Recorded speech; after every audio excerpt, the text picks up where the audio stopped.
Hello class. Welcome back बच्चों। तो प्यारे बच्चों, स्टार्ट करते हैं नया लेक्चर। बेटा चैप्टर खत्म होने की स्टेज पे thousand source of business finance, बस फैक्टर अफेक्टिंग वर्किंग कैपिटल की मुझे बात करनी है। तुरंत केस स्टडी स्टार्ट कर रहे हैं। 13 केस स्टडियां 6 to 7 हो जाएंगी। बचे हुए 6 to 7 कल खत्म करेंगे और हाथों हाथ एक नया चैप्टर शुरू कर देंगे, इंटरनल ट्रेड।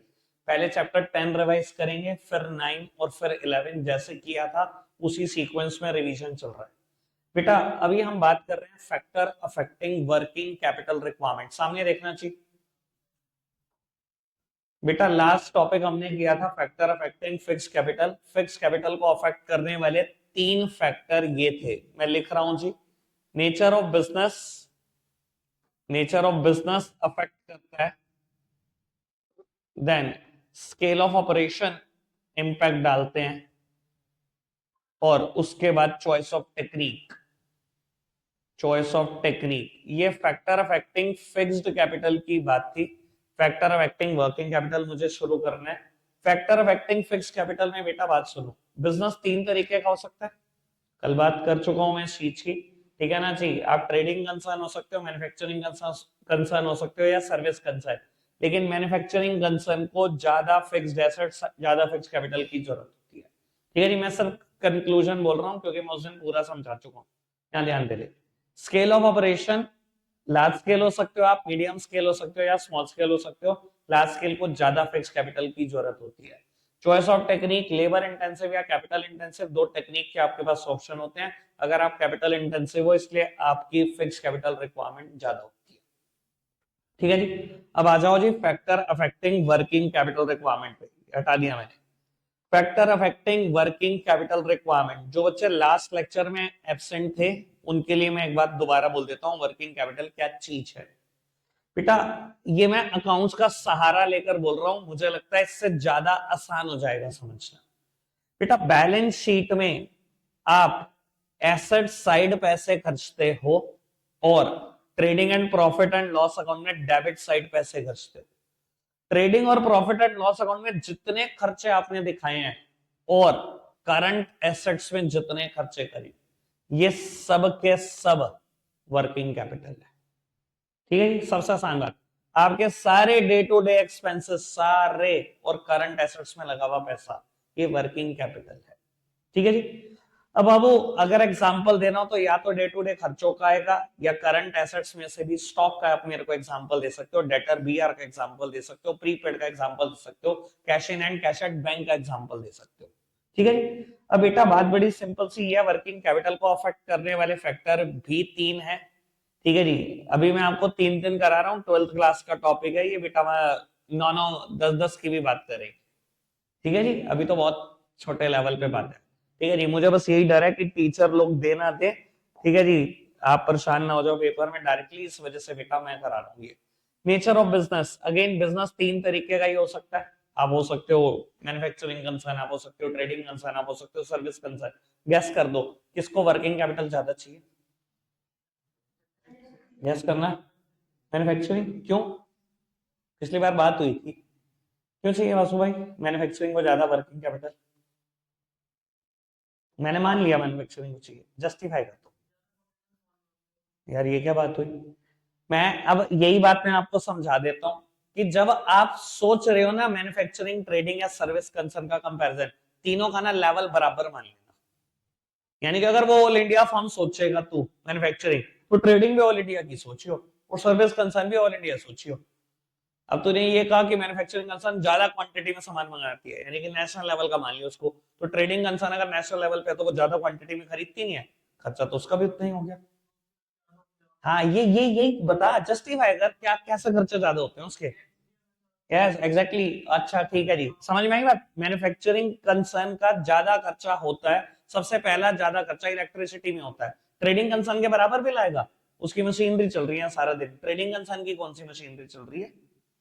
इलेक्ट्रिसिटी का बिल ज्यादा है, खर्चे ज्यादा है, और हाँ इलेक्ट्रिसिटी पावर एक ही बात। Labour, yes salary.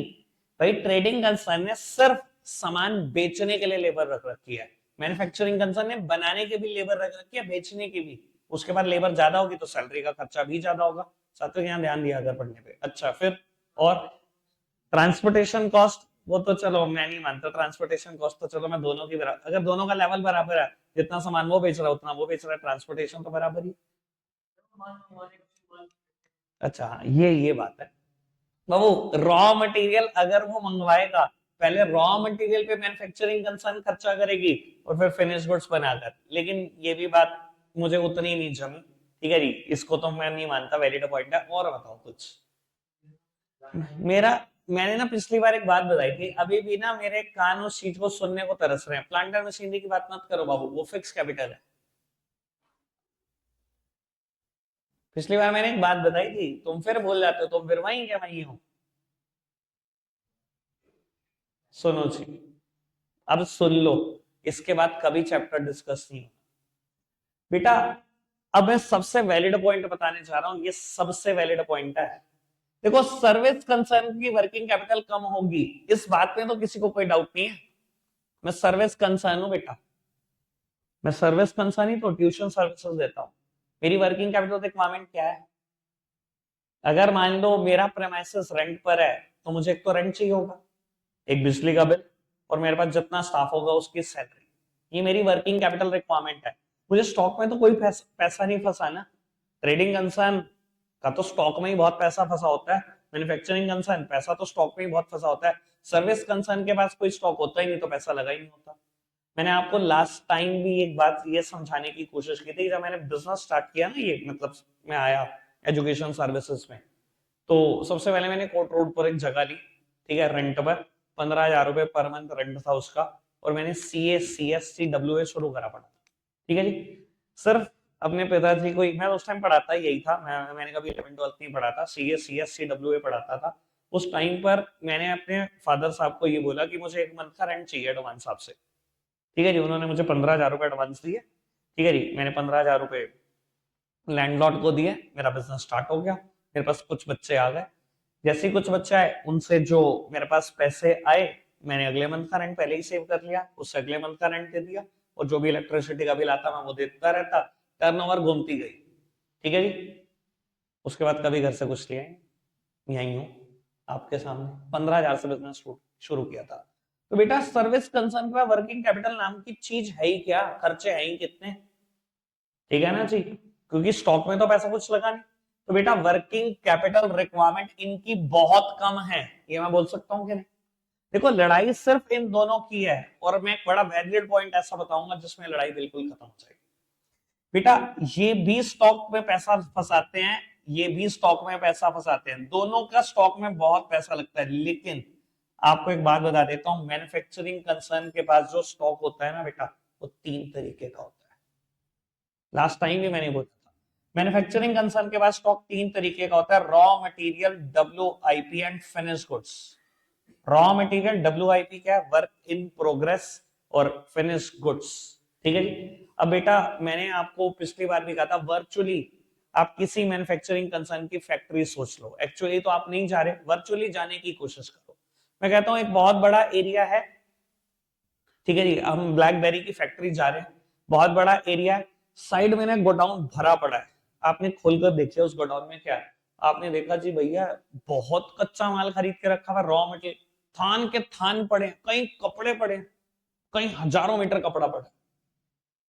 ठीक है जी, ऐसा होगा कि नहीं होगा? एक्चुअली में होगा।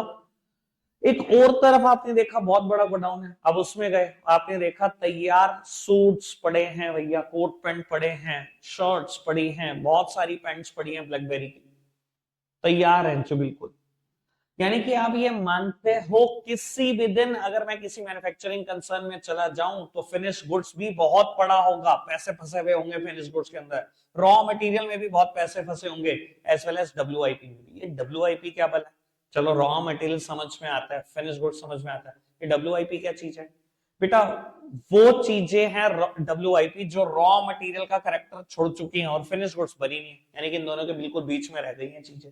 जैसे कि बहुत सारा कपड़ा ऐसा है जिसके ऊपर कटिंग हो चुकी है, आपने देखा, ठीक है जी, वो एक प्रोसेस से जा चुका है, कटिंग हो चुकी है, मास्टर कटिंग कर चुका है, बहुत थान के थान कटिंग कर चुका है, लेकिन अभी स्टिचिंग नहीं हुई उसके ऊपर, स्टिचिंग इज स्टिल पेंडिंग। बेटा, अगर वो कपड़े के ऊपर कटिंग हो गई है ना, तो वो रॉ मटेरियल का करेक्टर अपना छोड़ चुका है, और फिनिश गुड्स वो बना नहीं है, तो उसे बोलोगे क्या? उसे बोलेंगे WIP, वर्क इन प्रोग्रेस। ठीक है जी। लेकिन अगर यही मैं ट्रेडिंग कंसर्न की बात करूं, मैं कहता हूं आप चेयर ही खरीदते हो, चेयर ही बेचते हो, आपके गोडाउन में बस चेयर ही तो भरी हुई होंगी, रॉ मटेरियल तो कुछ नहीं होगा। तो there is no distinction between the raw material and the finished goods as in the case of trading concern. आप चेयर को चाहे रॉ मटेरियल बोल लो, चेयर को फिनिश गुड्स बोल लो, कोई डिस्टिंक्शन तो है नहीं। वैसे मैं आपकी नॉलेज के लिए बता देता हूँ, इन दोनों के स्टॉक के नाम ना अलग होते हैं। ट्रेडिंग कंसर्न के स्टॉक को ना बोलते हैं स्टॉक इन ट्रेड, SIT बोलते हैं अकाउंट्स की भाषा में। 12th में आ जाओ, सब बताएंगे तुम्हें, सारे टीचर्स यही बताएं, ठीक है ना। ट्रेडिंग कंसर्न के स्टॉक को बोला जाता है SIT, स्टॉक इन ट्रेड। और मैन्युफैक्चरिंग कंसर्न के स्टॉक को बोला जाता है रॉ मटेरियल, WIP और फिनिश गुड्स। ठीक है जी। क्योंकि आप एक ही तरीके के स्टॉक में पैसा ब्लॉक कर रहे हो, इसलिए आपकी वर्किंग कैपिटल रिक्वायरमेंट कम है। इसको तीन तीन स्टॉक में पैसा ब्लॉक करना पड़ता है, इसकी वर्किंग कैपिटल रिक्वायरमेंट बहुत ज्यादा है। क्लियर अच्छी बात, सबसे वैलिड पॉइंट आ गया, कोई दिक्कत तो नहीं, आगे बढ़ जाए बेटा। मैं हेडिंग कोशिश करके जितनी सिमिलर हो सकती है उतनी सिमिलर कर रहा हूं। मैंने पिछली बार भी 2 हेडिंग सिमिलर बताई थी, अभी भी 2 सिमिलर बता दी। Second heading scale of operation, second heading is scale of operations. Again scale 3 तरीके का ही है, large scale, medium scale, small scale. क्या लगता है किसको वर्किंग कैपिटल ज्यादा चाहिए? Large scale. क्यों? तो भाई लार्ज स्केल को कुछ ज्यादा वर्किंग कैपिटल चाहिए? फिर plant and machine, fix capital की बात, मैं वर्किंग पूछ रहा हूँ। एग्जाम्पल देना है तो स्टॉक का दो, एग्जाम्पल देना है प्रीपेड का दे, cash in hand, cash at bank, debtor, ये दो एग्जाम्पल। ये कौन सा एग्जाम्पल हुआ? डे टू डे खर्चे, फिर ट्रांसपोर्टेशन। चलो बताओ जी, जस्टिफाई करो, ट्रांसपोर्टेशन सही कर। ठीक है, ठीक है, चलो बस। और अच्छा जी बाबू, सबसे बेस्ट है अगर ये चीज को आपको जस्टिफाई करना है ना स्केल वाइज, तो इन्वेंट्री से जस्टिफाई कर दो। मैं कहता हूं बेटा आप सोच कर देखो, एक कंसर्न जो स्मॉल स्केल पे काम करती है और एक कंसर्न सोच कर देखो जो लार्ज स्केल पे काम करती है। गली मोहल्ले की परचून की दुकान सोच लो, ठीक है जी, versus easy day. Small scale और लार्ज स्केल का बेस्ट एग्जांपल है बाबू। दोनों का स्टॉक बराबर होता है at the same point of time, साल के किसी भी दिन हो सकता है स्टॉक बराबर। गली मोहल्ले की परचून की दुकान, कन्फेक्शनरी की दुकान पे स्टॉक कितना होगा? 20 लाख, 50 लाख, बहुत होता है वैसे 50 लाख, चलो मैं फिर भी करोड़ मान लेता हूँ। इजी डे, इजी डे एक एक स्टोर में 5-5, 10-10 करोड़ का सामान होगा, ये भी बहुत कम होगा। और कितने स्टोर हैं ऑल ओवर इंडिया, समझ सकते। तो बेटा कभी भी कंपैरिजन ही नहीं है स्मॉल स्केल और लार्ज स्केल का। लार्ज स्केल के पास इन्वेंट्री बहुत बहुत ज्यादा होती है, इसलिए उनकी वर्किंग कैपिटल में पैसा बहुत ज्यादा ब्लॉक होता है as compare to small scale and medium scale. समझ में आती है बात? पक्का से। और थर्ड और last heading, third heading similar नहीं है, सीजनल फैक्टर।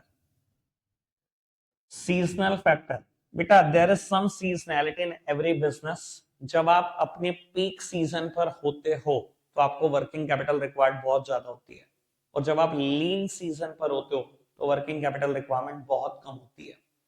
जैसे कि अभी AC के लिए लीन सीजन चल रहा है, विंटर्स जैसी समर्स आनी शुरू होंगी बेटा, पीक सीजन पर आ जाएगा AC। अब मैं आप बताता हूं आपको अभी शोरूम के हाल क्या है।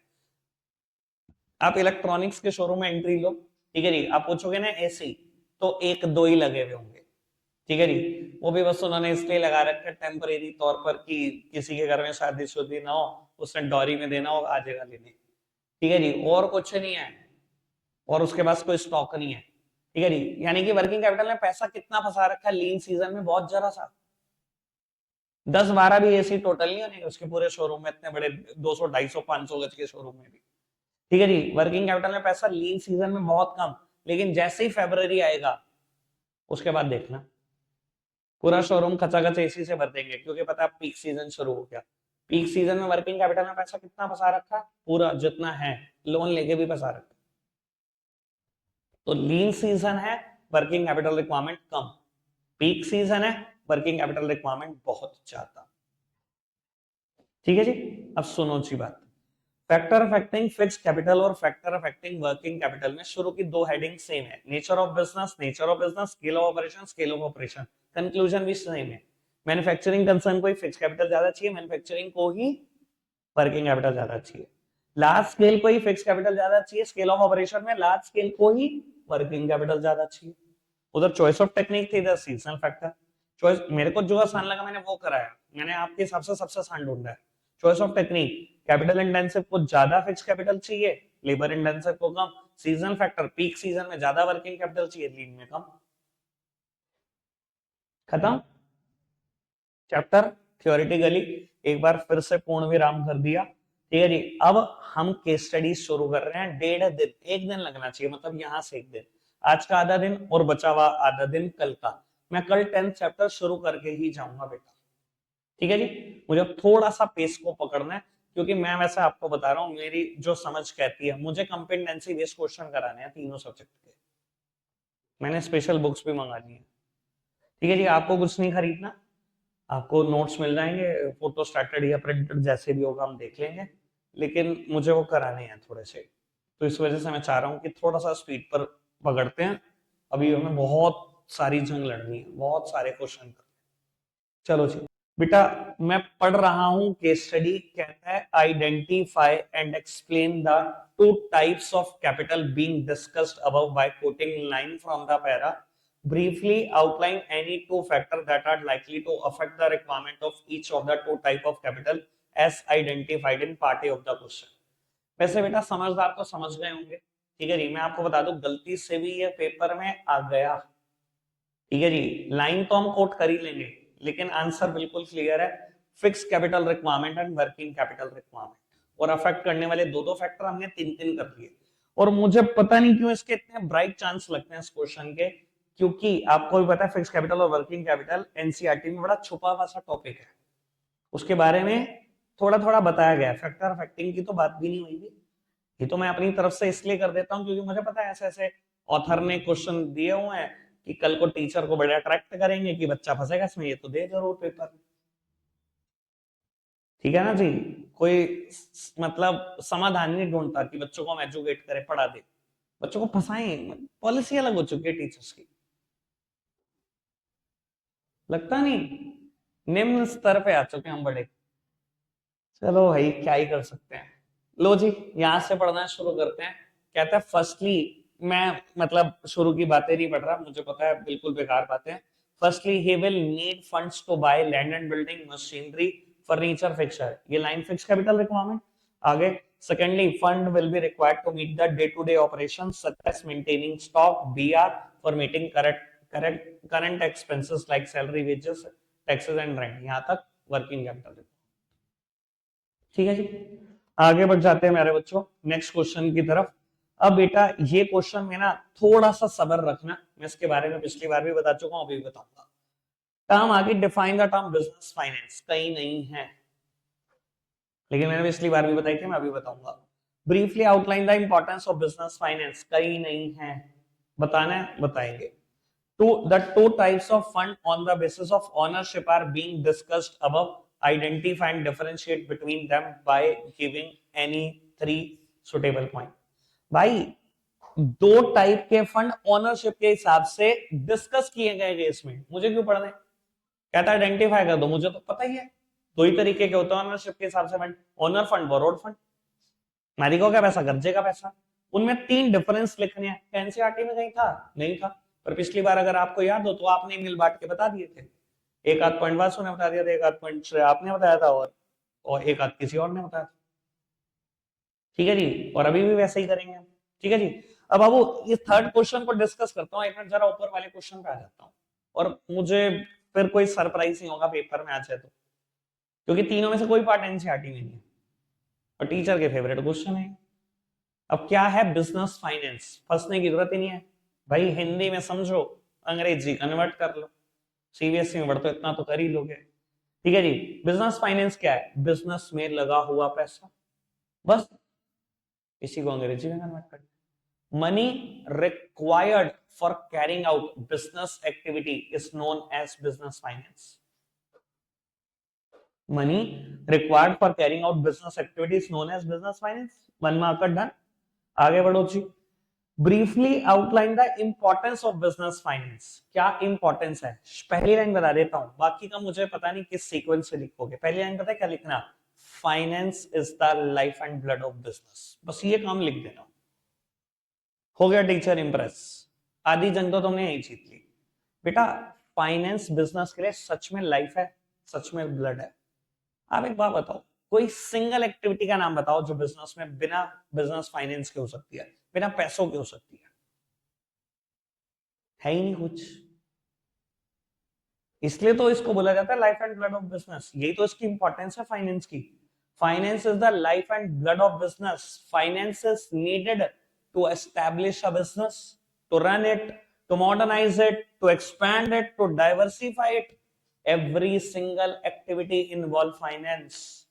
कोई एक एक्टिविटी नहीं है बिजनेस में जिसको पैसा नहीं चाहिए। लोग कहते हैं सोशल रिस्पॉन्सिबिलिटी के लिए भैया कोई पैसा नहीं चाहिए होता, सोसाइटी का भला सोचो। मैं कहता हूं भैया अगर बिजनेस में सोशल रिस्पॉन्सिबिलिटी सोचनी है उसके लिए ज्यादा पैसा चाहिए होता है। आप दुकान पे प्लास्टिक की पन्नी खरीद तो 1.5 रुपए की है, आपने कहा नहीं नहीं मैं सोसाइटी का भला करूंगा, पेपर बैग दूंगा, वो 10 रुपए का है। तो सोसाइटी का भला सोचने के लिए ज्यादा पैसे लग जाएंगे बेटा। तो ये तो मत कहना कि कोई चीज फ्री है बिजनेस में। दुनिया में कोई चीज फ्री नहीं है भैया। ठीक है ना जी? तो बेटा आपको दिख रहा है बिजनेस की हर एक्टिविटी में पैसा लगा है। बस यही तो उसकी इंपॉर्टेंस है। लास्ट लाइन अगर ये लिख सको तो बहुत बढ़िया। Thus availability of adequate finance is very crucial for the survival as well as growth of the business. ठीक है ना? इसलिए भैया एडुकेट पैसे का होना बहुत जरूरी है, बिजनेस के सर्वाइवल के लिए भी, बिजनेस की ग्रोथ के लिए भी। भैया बिना पैसों के सर्वाइव भी नहीं कर सकता बिजनेस। बिना पैसे की ग्रोथ नहीं है बिजनेस की। पता ही है, सबको पता है। जितनी मैं बात बोल रहा हूँ बिल्कुल कड़वा सच्चाई है। हो सकता है क्या पैसे के बिना बिजनेस में कुछ नहीं हो सकता? आगे बढ़ जाए, समझ में आया? अब बेटा ओनरशिप के बेसिस पे दो तरीके के फंड है, ओनर फंड, बोरोड फंड।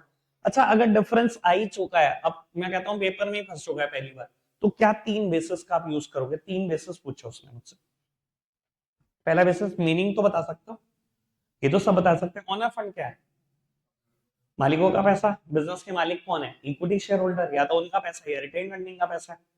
और बोरोड फंड कर्जे का पैसा है। कर्जा कोई भी हो सकता है, डिवेंचर का हो, बैंक लोन का हो, फाइनेंशियल इंस्टीट्यूशन के लोन का हो, कमर्शियल पेपर, पब्लिक डिपॉजिट, ब्ला ब्ला ब्ला, जिसका मर्जी नाम लिखो। और डिफरेंस प्रणित बताएगा एक और बेसिस मीनिंग के अलावा।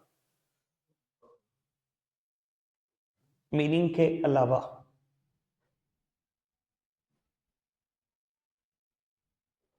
बबे कंट्रोल में क्या लिखेगा? ओनर फंड का कंट्रोल और मैनेजमेंट होता है बिजनेस के ऊपर, यानी कि मालिक आप हो तो मैनेजमेंट और कंट्रोल आपका रहेगा। बोरोड फंड को कभी कंट्रोल ट्रांसफर होता है। ठीक है जी, बहुत बढ़िया। और फ्लोटेशन कॉस्ट। फ्लोटेशन कॉस्ट के बेसिस पे डिफरेंस बता सकते हो? बता सकते हो, लेकिन उसमें थोड़ी सी प्रॉब्लम हो जाएगी। अब आपको क्यों हो जाएगी प्रॉब्लम, मैं बताता हूँ। देख ओनर फंड में ना दो चीजें आती हैं, एक इक्विटी एक रिटेन अर्निंग। तो अगर तूने फ्लोटेशन कॉस्ट बेसिस बना भी लिया तो क्या लिखेगा ओनर फंड में? फ्लोटेशन कॉस्ट कम है ज्यादा? इक्विटी की फ्लोटेशन कॉस्ट बहुत ज्यादा है, रिटेन अर्निंग की जीरो है। तो तुझे खुद नहीं समझ में आएगा तो ओनर फंड में लिखेगा क्या? इसलिए बेसिस यूज मत करियो, फ्लोटेशन कॉस्ट नहीं कुछ और। इसमें मैं आपको बताता हूं, आप टाइम पीरियड के को बेसिस बना सकते हो, काफी अच्छा बेसिस बनेगा। ओनर फंड कभी भी वापस नहीं करना होता। ये एक स्पेसिफाइड टाइम है तो वापस करोगे ना, मैक्सिमम 20 साल। फाइनेंशियल इंस्टीट्यूशन से लोन लिया होगा तो मैक्सिमम 30 साल है। यानी कि एक स्पेसिफाइड टाइम पीरियड में पैसा वापस हो जाता है, जबकि कंपनी के जीते जी ओनर फंड का पैसा वापस होता है। लिक्विडेशन के बाद इक्विटी शेयर का पैसा देते हैं। क्लियर है जी बात? ठीक है जी। सेम क्वेश्चन है क्वेश्चन नंबर 3, लगभग सेम। एक मिनट आराम से थोड़ा सा ठंडे रहना, डिस्कस कर लेते हैं। Identify and explain the various external source of finance that Ayushi has employed in her business. External sources याद है आपको? Internal sources, external sources. Business के अंदर से जनरेट हुआ इंटरनल सोर्स होता है, वही तो ओनर फंड भी होते हैं। बिजनेस के अंदर से पैसा किसका आता है? ओनर का, यानी कि वही इक्विटी, वही रिटेन अर्निंग, इंटरनल सोर्स है। लेकिन उसने बोला कि कोई एक्सटर्नल सोर्स से पैसा लिया है आयुषी ने, आप बताओ कौन सा है? भी देखते हैं जी, केस पढ़ने में पता लगेगा। Distinguish between internal and external sources of fund any four. अब आ गया डिफरेंस वही इंटरनल सोर्सेज और एक्सटर्नल का। जो ओनर फंड और बोरोड फंड में था, तीन बेसिस तो सेम, एक और अभी सोचेंगे हम, चौथा भी बताना है। और इससे पहले हम देख लेते हैं कौन सा एक्सटर्नल सोर्सेज डिस्कस हुए हैं। ठीक है जी, मैं ना यहां से पढ़ना शुरू कर रहा हूं थर्ड लाइन से। She owns the manufacturing unit whereas the shop through which she operates is on rent. ठीक है जी। Recently, she took a loan from bank to install AC and create provision for sitting for the customer by extending the shop area. अभी उसने bank से loan लिया, loan from commercial bank, external source, business के बाहर से पैसा है, एक डन। आगे बढ़ो। Although she buys majority of ingredient like flour, sugar, oil on 15 days credit from a local supplier, but sales are made only in cash. सामान उधार पर खरीद के लाती है, trade credit, trade credit, simple. External done. चौथा difference क्या लिखेंगे भाई साहब? नेचर, क्या लिखोगे नेचर में? Very good. External sources permanent है, परमानेंट क्या होते हैं? जिनके पैसे कभी वापस नहीं होते, यानी कि टाइम पीरियड और नेचर एक जैसी बात है, पर अगर आप स्मार्टली लिखोगे तो लिखा जाएगा, एक्सेप्ट भी होगा। ठीक है ना जी, समझ में आती है जी बात? डन। तीन क्वेश्चन डन, बस चार तो कर ही लो यार। शुभ मुहूर्त, एक मिनट पहले मैं देख लूं, बहुत लंबा क्वेश्चन है निकल। ठीक है, डन है, हो गया। Till now, she has been managing all the financial requirement of her business through the profit made in the business. Retained earning कह रहा अभी तक वो क्या कर रही है? अपनी सारी फाइनेंशियल रिक्वायरमेंट जितनी भी बिजनेस की है, बिजनेस के प्रॉफिट से ही मैनेज कर रही है। रिटेन अर्निंग और क्या होता है? जो पैसा कमाया वही बिजनेस में डाल दिया। कहता है name the source of fund being mentioned in the statement and state any three merit. Retained earning की तीन मेरिट लिखी जाएंगे। परमानेंट सोर्स ऑफ फंड एक मेरिट तो यही है, याद हो तो। दूसरी, कोई एक्सप्लिसिट कॉस्ट नहीं है, no interest, no dividend, no flotation cost. याद है ना बेटा ये बातें सारी? आगे बढ़ जाओ। Suggest any external source of fund that an can use to finance our expansion plan, also give any two feature of such a source of finance. बेटा कोई external source of finance suggest कर दो और उसके दो feature लिख दो, जिसके दो फीचर आते हैं उसी के बारे में सोचना। ठीक है जी, वैसे क्वेश्चन पढ़ दो, कुछ नहीं होगा, उसको कुछ एक्सपेंशन एक्सपेंशन करनी होगी, बस यही है last line. However in order to implement our expansion plan fund will have to be raised externally. बस बिजनेस के बाहर से वो पैसा चाहती है, बाहर से। इक्विटी शेयर मत लिख देना, बेवकूफी मत कर देना, पिटाई हो जाएगी। बाहर से पैसा चाहिए उसको। अब डिवेंचर आता है, दो फीचर चिपका दो। प्रेफरेंस आता है, दो फीचर चिपका दो। कमर्शियल बैंक आता है, दो फीचर चिपका दो। ठीक है पुत्र जी, इजी है। एक मिनट में फिफ्थ क्वेश्चन देख लो सिर्फ। नहीं अभी नहीं हो सकता, लगता है आज के लिए इतना ही है प्यारे बच्चों, बाय बाय।